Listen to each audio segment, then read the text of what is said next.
Welcome to PGOG, postgraduate class in obstetrics and gynecology for postgraduates as well as consultants. Today's topic is corticosteroids in pregnancy. We have two corticosteroids which are naturally secreted in the body, that is mineralocorticoids and glucocorticoids, out of which whatever commercially we are using for administration of the corticosteroids, it is mostly containing glucocorticoids. Corticosteroids can be administered either oral route or injectable intramuscular administration. In emergencies, it can even be given intravenously. There are three groups of corticosteroids: short-acting, intermediate-acting, and long-acting. Example of short-acting is hydrocortisone, which is, it crosses the placenta and so it is not used in pregnancy. Intermediate acting is the most commonly used oral preparation, that is prednisone. Long-acting are dexamethasone and betamethasone, and these two are more commonly used during pregnancy. Liggins was the first who in 1969 identified that there is accelerated lung maturation by use of glucocorticoids in preterm lambs. Indication: the first and most widely used and recommended indication for the use of corticosteroids in pregnancy is preterm delivery. In preterm delivery also, it is further divided in three parts: gestational age. So whenever there is a potential risk of preterm delivery in the next 7 days, and when gestational age is between 24 to 34 weeks, then one should offer prophylactic course of corticosteroid is the accepted guideline by ACOG, RCOG, FOXI. All guidelines are recommending this administration to improve the lung maturity whenever there is an expected preterm delivery in the next 7 days and gestational age is between 24 and to 34 weeks. Some guidelines are including even up to 35 weeks. That is 34 plus 6 weeks. Now, if the gestational age is less than 24 but more than 23 or more than 23 weeks, then as per the discussion with the patient and the relatives, we can consider administration of corticosteroid, mainly depending on how much is the possibility of survival and how the NICU facility is. In the Indian scenario, the administration by FOXI is recommended after 26 weeks, from 26 to 34 weeks. That is the recommendation by FOXI, Federation of Obstetrics and Gynecology of India. So if the gestational age is more than 34 but less than 38 weeks, then there is a question mark and one needs to have a hospital policy or institutional policy to decide whether to give a single course of steroid at this gestational age. In immune thrombocytopenic purpura or ITP, oral prednisone 1 mg per kg is to be given whenever platelet count is less than 50,000 per liter. This is 1 mg per kg per day.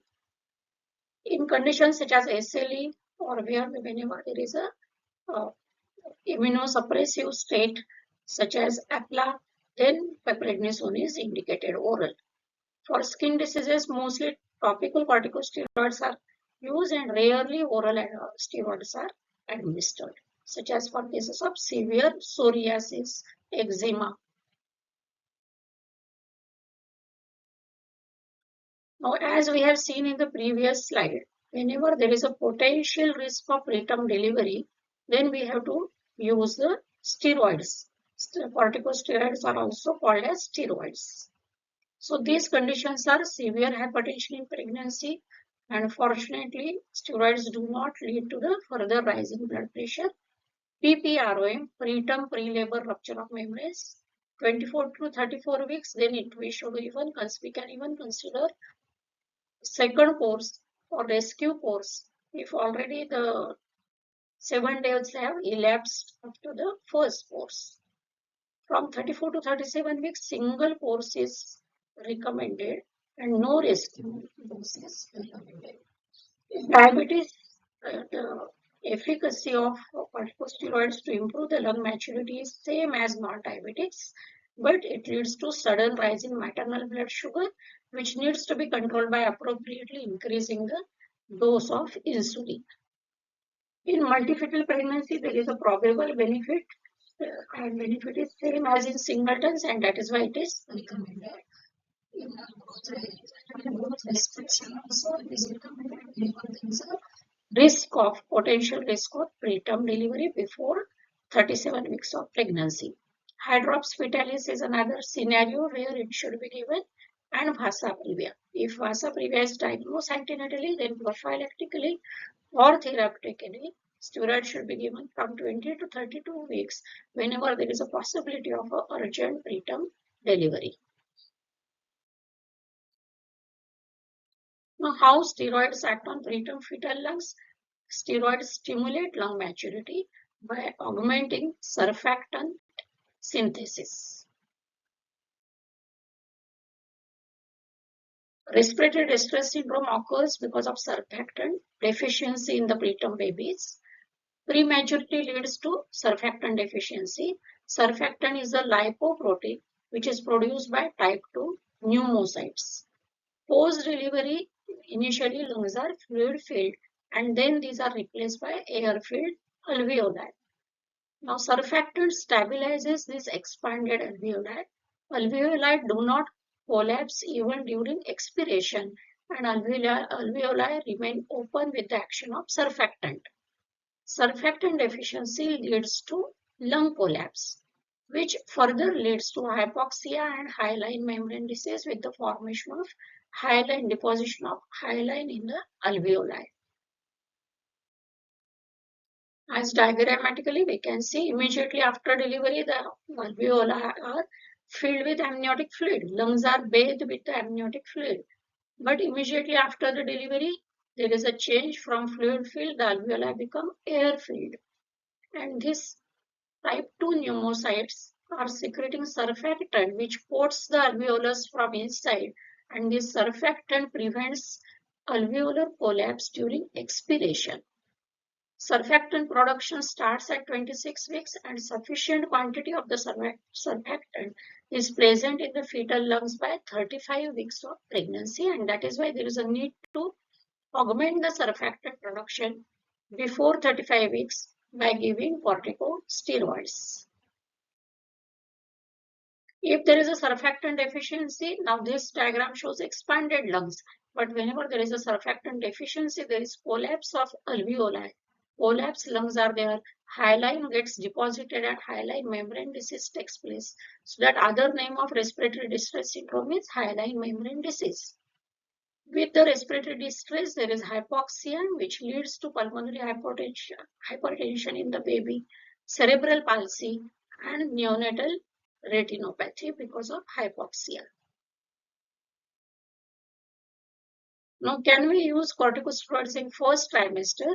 There is a risk of, some studies show there is increased risk of orofacial clefts if corticosteroids are used in first trimester, and in conditions such as SLE where we need to give corticosteroids in first trimester, minimum dosage should be given.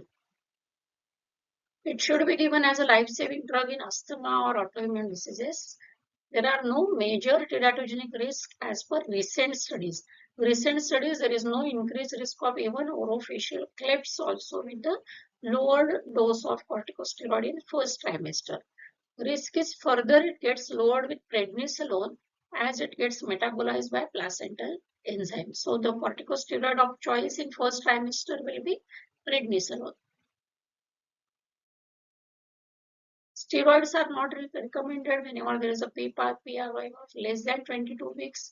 It is not recommended to improve the platelet count in HELP syndrome. Whenever there is a thrombocytopenia, it improves platelet count in ITP, but in HELP syndrome it doesn't, and that is why it is not recommended. and at term for elective cesarean sections, it is not recommended.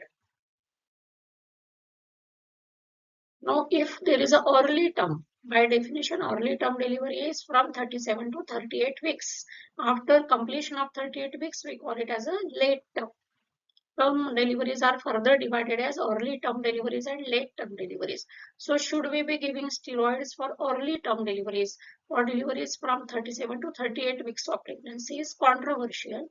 There is a possible improvement in lung maturity, but it is associated with increased risk of neonatal hypoglycemia, and this neonatal hypoglycemia can lead to the developmental delay is a possibility. Long-term effects of intrauterine steroid exposure are still not known, and that is why at present, from 37 to 38 weeks, this steroid administration is not recommended by most of the guidelines. When should we be giving steroids for improving the lung maturity? It should be given at least 48 hours before delivery for maximum benefit. If it is given before at least 24 hours before delivery, and if there is a 24 hours delay in delivery after initiation of steroids, then also the benefit is better. Now, this effect of steroid lasts for 7 days. These are long-acting corticosteroids, so effect is there for 7 days. But if the patient fails to deliver by 7 days and then she goes in established preterm labor, then according to some guidelines, second dose is called as rescue dose, which can be given. Some guidelines say after 7 days, some guidelines say after 14 days of the first dose with the presence of imminent delivery. Now, whenever there is a possibility of incomplete course, or there is a possibility that the course of corticosteroids might not be completed, still it should be given before delivery, because there are still clinical advantages of this incomplete course also. Now we have dexamethasone and betamethasone. Both have same efficacy to improve the lung maturity in preterm babies. That is most important. Betamethasone comes as sodium phosphate plus acetate. This is the most studied salt of betamethasone, phosphate and acetate together when it is long acting, and it can be given as 12 milligrams with a 2 doses with a gap of 24 hours. So the course gets completed in 24 hours and total dose is 24 milligram intramuscular administration. On the other hand, dexamethasone phosphate is given as 6 milligram with an interval of 12 hours, so that the course gets completed by 36 hours, but the total dose is same, 24 milligram given intramuscularly. What we need to be careful about is, wherever you are working for postgraduates as well as consultancies, you check what is the salt of betamethasone which you are using. If it is betamethasone sodium, which has both phosphate as well as acetate, then it is long acting. But this salt, according to Foxy 2017, it is not available in India. So if your salt is not containing acetate and it is only phosphate, then it is short acting. In that case, the dose should not be 12 milligram with an interval of 24 hours. Dose is same as dexamethasone, 6 milligram 12 hourly for 4 doses with a total dose of 24 milligram. So this is important point to be noted by all the consultants as well as postgraduate students. Now, if we compare betamethasone and dexamethasone, there is no major difference in the efficacies, but studies are showing some differences. With betamethasone, it is more studied drug as compared to dexamethasone, and long-term effects of betamethasone on neonatal as well as child development are available. More studies are available with betamethasone is the advantage. Some studies shows that it has a better efficacy to reduce respiratory distress syndrome, but it is questionable. The recent data says that there is no major difference in the efficacy of betamethasone and dexamethasone. With betamethasone, there is a lesser risk of chorioamnionitis as compared to dexamethasone, but according to some studies, there is a greater risk of neonatal hypoglycemia with betamethasone as compared to dexamethasone, especially when it is given in early term. that is from 37 to 38 weeks of pregnancy.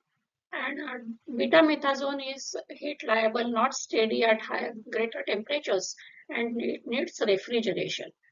On the other hand, dexamethasone gives better protection according to some studies against intraventricular hemorrhage. It is cheaper. There is no need of refrigeration. It is more commonly used in middle or low income countries, and it is listed in WHO essential drug list. Now, previously, before 2 or 3 decades, there were some studies where corticosteroids were used on weekly basis whenever a patient had a threatened preterm labor. But it has been seen by studies that if it is given frequently on weekly basis, there is increase in intrauterine growth restriction. It affects the fetal growth adversely, and it increases the rate of low birth weight babies. It also, there is a possibility of increase in the risk of cerebral palsy with the multiple courses of steroids. That is also another important point, and that is why it is not recommended to give repeated courses. Single course is only recommended by ACOG 2020 between 24 to 34 weeks of pregnancy with a risk of preterm delivery. Rescue course can be given only one single dose. Second dose can be given if the first dose has been given and the duration is more than 7 or 14 days with the imminent delivery. RCOG recommends maximum 3 courses, but RCOG also warns about the risk of this IUGR and cerebral palsy with the repeated courses. Now, gestational age at steroid administration. Before 23 weeks, there is no indication to improve the lung maturity. Up to after 23, but before 24 is a very viable period. And use of corticosteroids as a question mark. And it should be decided after counseling the patient and the relatives and as per the NICU facilities. It should be offered from 24 weeks to 35 weeks. According to Foxy, it should be offered from 26 to 34 weeks. It will change from guideline to guideline depending on how much is the possibility of survival at 24 to 26 weeks, as well as how are the NICU facilities. After 34, but before 37 weeks, again it should be used as per the hospital policy because of the risk of neonatal hypoglycemia and developmental delay.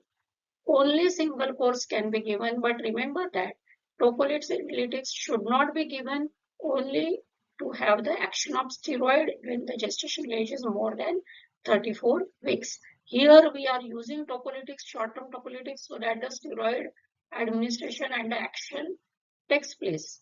But after 34 weeks, tocolytics should not be used just for the action of steroid to take place. After 38 weeks, there is no role of administration of corticosteroids. Rescue or the second dose also is controversial, as again with the repeated doses, there is a slight risk in increased risk of cerebral palsy or low birth weight babies, and it should be used as per the hospital policy.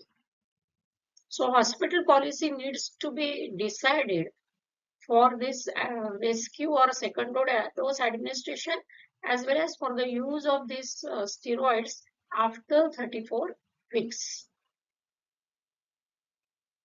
After 34, but before completed 37 weeks. What are the benefits of corticosteroids if it is used whenever there is a preterm delivery? There is a prevention of respiratory distress syndrome. There is a reduction in respiratory distress syndrome by 40%. It prevents intraventricular hemorrhage by 40% because of the neuroprotection.